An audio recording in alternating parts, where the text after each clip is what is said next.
ونستعينه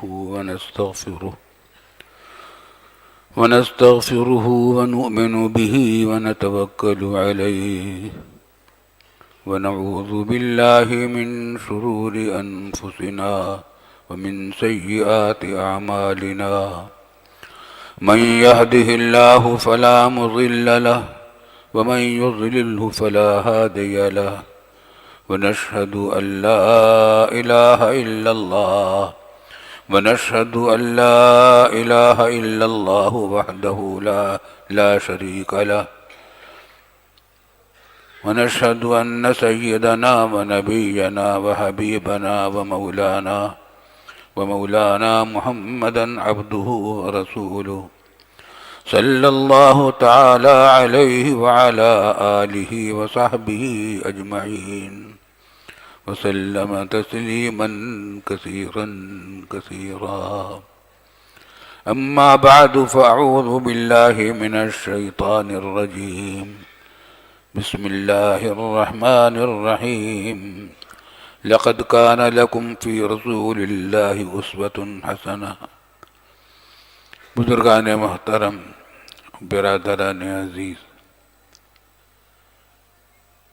جمعہ کے دن جب بیان کا نمبر آتا ہے تو فکر یہ رہتی ہے کہ کیا بات کریں، یعنی بہت ساری باتیں ہوتی ہیں، کون سی بات کریں کون سی نہ کریں۔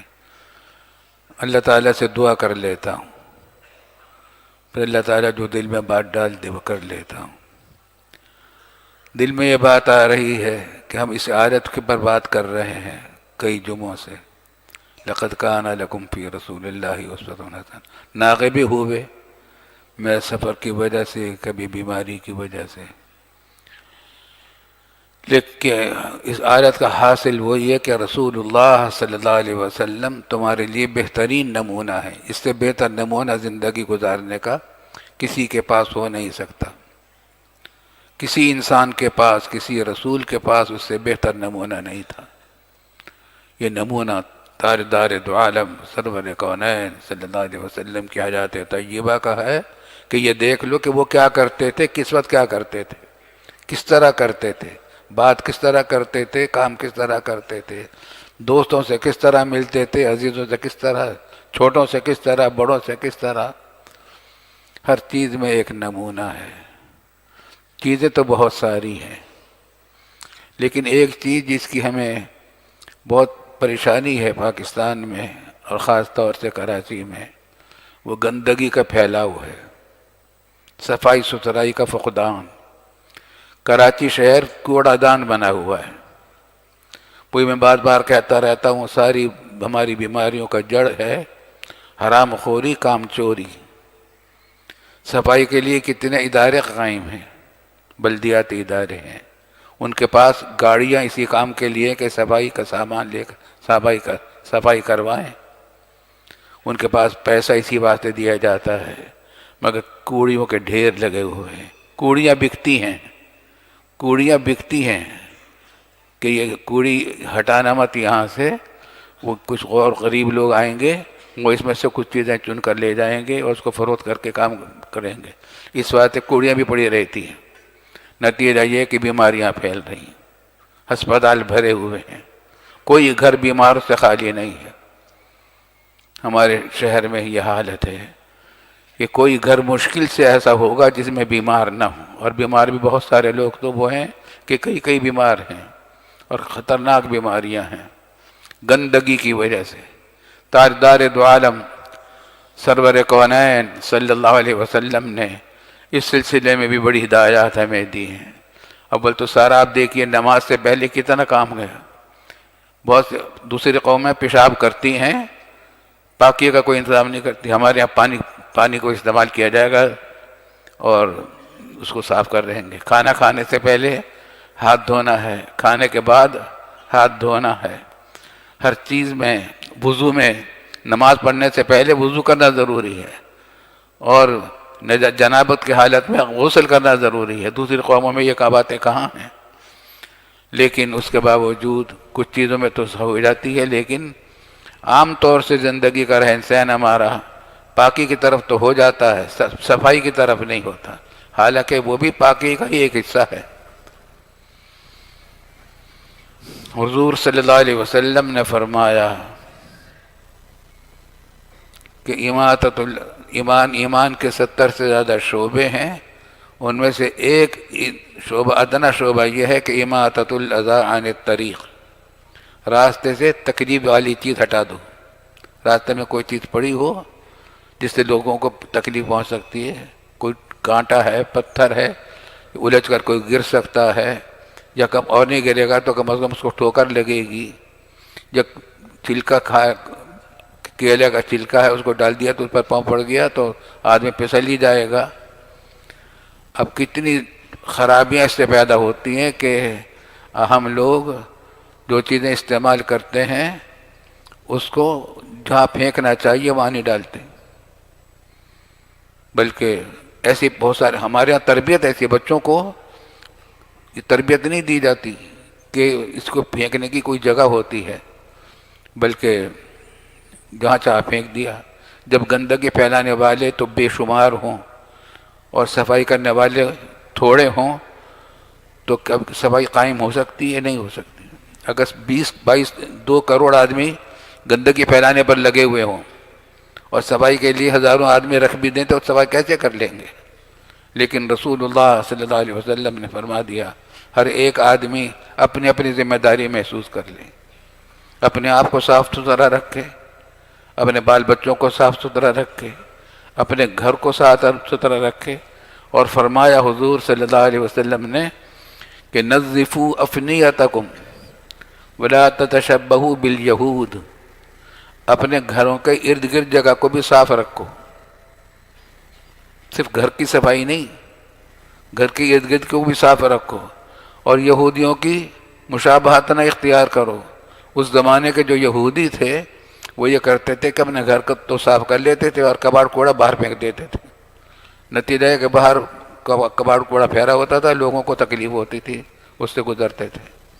تو آپ نے فرما دیا کہ گھروں کو صاف رکھتے ہو اور وہ بھی ضروری ہے، لیکن باہر کے بھی صاف رکھو۔ اگر ہر آدمی اپنے گھر کا ارد گرد کو صاف رکھ لے پورا شہر صاف ہو جائے گا؟ نہیں ہو جائے گا۔ اور ہر ایک اس بات کا خیال رکھے کہ گندگی نہ ڈھیرے۔ مجھے یاد ہے میں نے اب کیا بتائیں، یورپ کی چیزوں کو حوالہ دینا پڑتا ہے، ہماری بہت ساری اچھی چیزیں انہوں نے لے لی اور ان کی خرابیاں ہم نے لے رکھی ہیں۔ ایئرپورٹ پر میں نے دیکھا کہ ایک بچی ہے ماں کے ساتھ، اس کو ماں نے ٹافی دی تھی، اس نے ٹافی کھولی، اس کی پنی جو تھی اس نے ہاتھ میں لے کر ماں کی طرف دیکھا کہ اس کو کہاں پھینکنا ہے۔ اس کو یہ تربیت تھی کہ ہر جگہ نہیں پھینکی جاتی ہے۔ ماں نے اس کو کہا کہ چلو میرے ساتھ، اپنے ساتھ لے گئی ماں، یہ نہیں کہا کہ مجھے دے دو میں پھینک کے آ جاؤں گی، اپنے ساتھ لے گئی، ڈسٹ بین وہاں پڑا ہوا تھا، اس کو کہا اس میں ڈالو۔ اس طرح بچوں کو سکھایا جاتا ہے، ہمارے بچوں کو بھی سکھانا اسلامی تعلیمات کا تقاضا ہے۔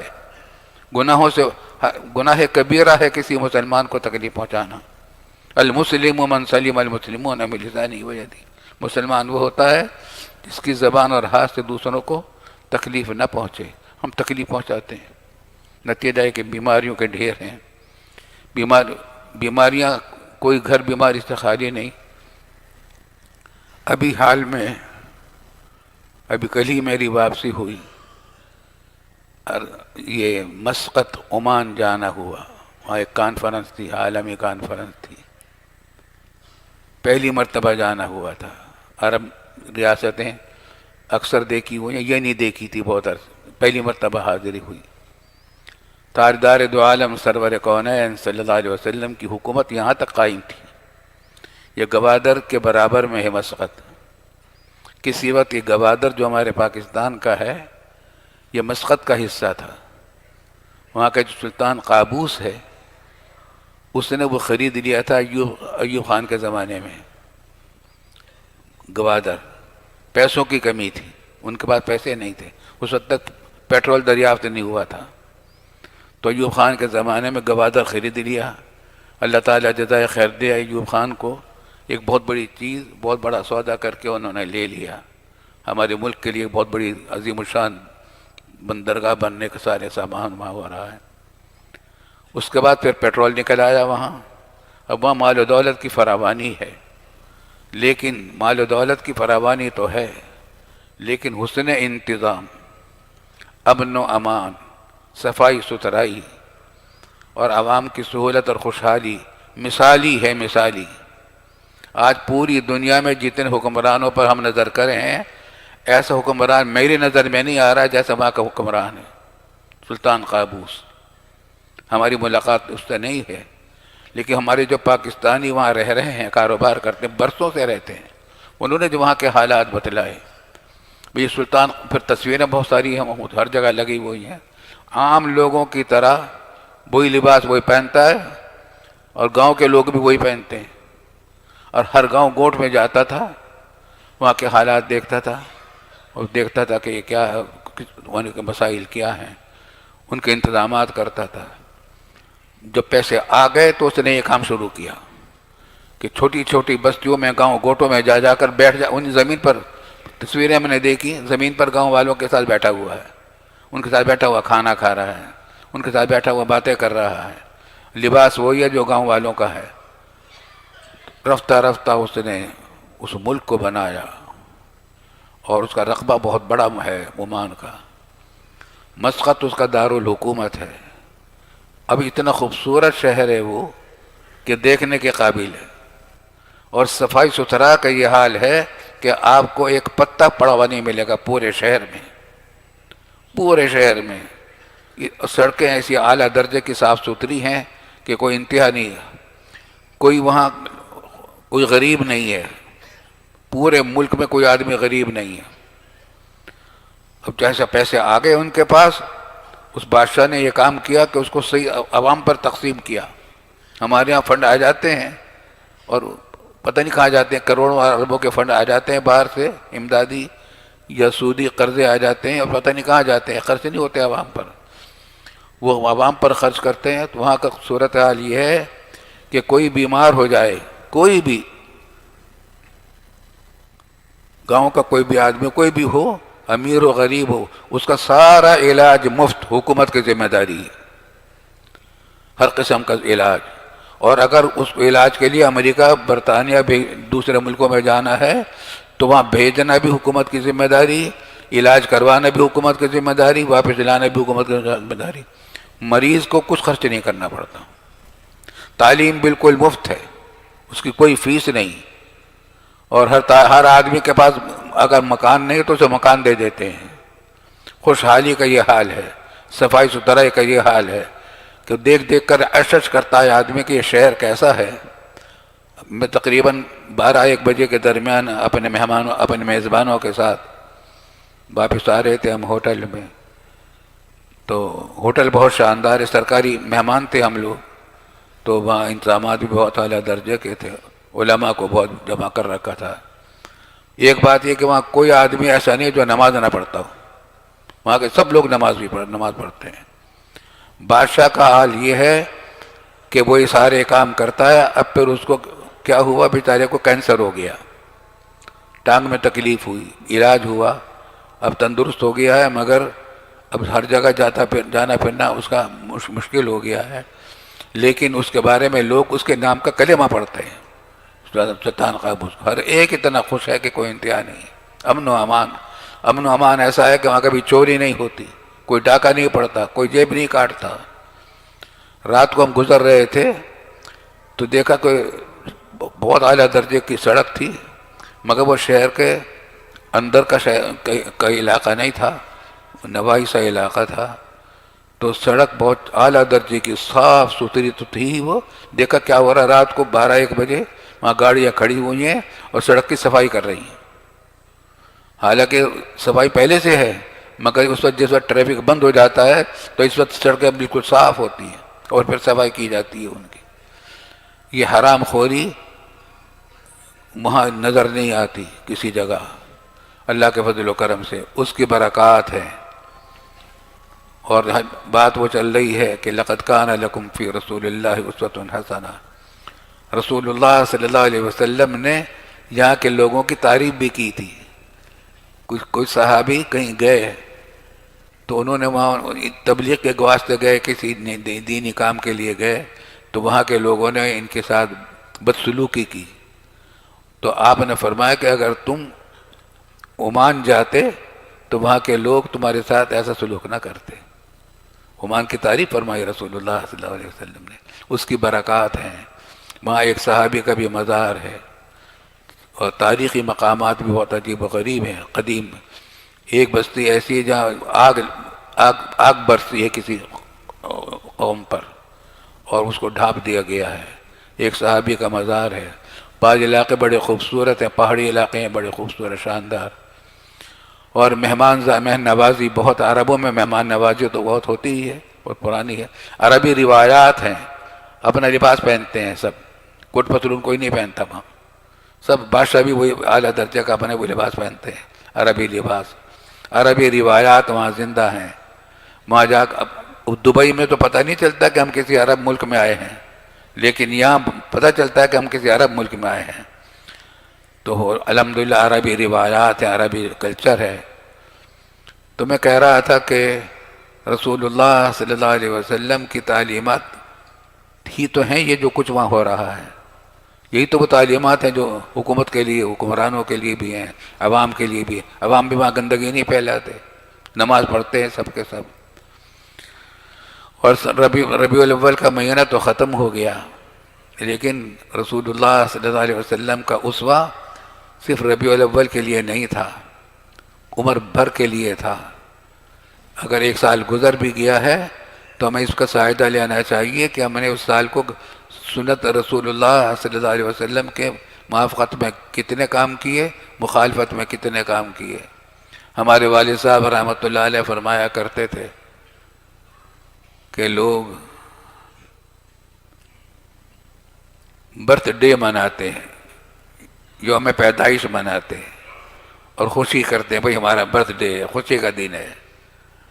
والد صاحب فرماتے تھے کہ یہ خوشی کا دن ہے یا کچھ اور ہے، اس پر غور کرو، یہ کہیں غم کا دن تو نہیں ہے۔ یہ ایک پیغام دے رہا ہے تمہیں، یہ سال کا ختم ہونا، کہ تم جتنی زندگی لے کر آئے تھے اس میں ایک سال میں کمی آ گئی۔ کہا کرتے ہیں لوگ ایک سال ہماری عمر بڑھ گئی، عمر بڑھ گئی ہے یا گھٹ گئی ہے؟ جتنی عمر لے کر آئے تھے وہ گھٹ گئی، ایک سال کم ہو گیا۔ اپنا احتساب کرو۔ ہمارے یہاں محتسب کی عدالت ہے، جو جتنے چور بدماش ہیں ان کو کوئی نہیں چھوتا، اور جو کم چور ہیں ان کے اوپر بڑے بڑے الزامات ہیں اور مقدمات ہیں۔ ہمارے یہاں حرام خوری کا یہ حال ہے، امن و امان کا یہ حال ہے کہ کوئی آدمی رات کو اکیلا نکل نہیں سکتا۔ اللہ تعالیٰ خیر کرے۔ بس میں تو کہہ رہا ہوں کہ یہ پیغام ہے، لقد کان لکم فی رسول اللہ اسوۃ حسنہ، تمہارے لیے رسول اللہ صلی اللہ علیہ وسلم کی زندگی نمونہ ہے، اس نمونے کو اختیار کرو۔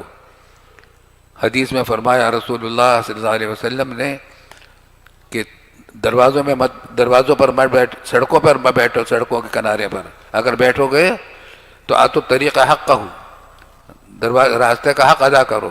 راستے کے حقوق میں سے ایک یہ ہے کہ کسی کو راستہ اگر معلوم نہیں پوچھنا ہے تو راستہ دکھائیں، کسی کو سامان اٹھانے میں دشواری ہو رہی ہے تو اس کی مدد کریں، کسی کو سڑک پار کرنے میں دشواری ہو رہی ہے اس کی مدد کریں، جتنے اور طریقے، اور اپنے آنکھوں کو نیچا رکھیں، ہر ایک کو گھور گھور کے نہ دیکھیں، دوسروں کو تکلیف نہ پہنچے۔ خلاصہ یہ کہ مسلمان کو رسول رحمت عالم صلی اللہ علیہ وسلم کی رحمتوں کا نمونہ کچھ تو بننا چاہیے، کچھ تو ہمارے گھروں میں، ہمارے افراد میں، بچوں میں، بڑوں میں یہ رحمت پیدا ہو کہ دوسروں پر کو فائدہ پہنچے۔ دوسروں کو ہمارے ہاں تکلیف زیادہ پہنچاتے ہیں، فائدہ کم پہنچاتے ہیں۔ پڑوسیوں کے حقوق ہیں، ہمارے ہاں رات میں کیا ہوتا ہے، لوگوں کے سونے کا وقت ہے اور یہاں پٹاخے چھوڑے جا رہے ہیں 12 بجے 1 بجے، برات آئی ہے صاحب۔ تمہارے ہاں تو خوشی ہو رہی ہے، جو برابر میں بیمار پڑے ہوئے ہیں ان کی نیندیں خراب ہو رہی ہیں۔ یہ حرام ہے، ناجائز ہے، اس کو کوئی نہیں دیکھتا۔ رات کو 12 بجے 1 بجے گانے ہوتے ہیں شادی میں بیاہ میں، اور پٹاخے چھوڑے جاتے ہیں، دلہن آئی ہے پٹاخے چھوڑے جا رہے ہیں۔ تو اللہ تعالیٰ محفوظ رکھے۔ ہماری حکومت کی طرف سے بھی یہ انتظامات نہیں ہیں، وہاں حکومتوں کی طرف سے پابندیاں ہیں، ایسی کوئی کر نہیں سکتا، یہ حرکت کوئی نہیں کر سکتا۔ بس بھائی ہمارے پیغام پہنچائیں، دوسروں تک بھی پہنچائیں۔ لقد کان لکم فی رسول اللہ اسوۃ حسنہ، تمہارے لیے تمہارے پاس بہترین نمونہ ہے رسول اللہ صلی اللہ علیہ وسلم کی زندگی میں۔ ان کی زندگی کا کچھ حصے تو لے لیں، جتنا ہو سکے لے لیں۔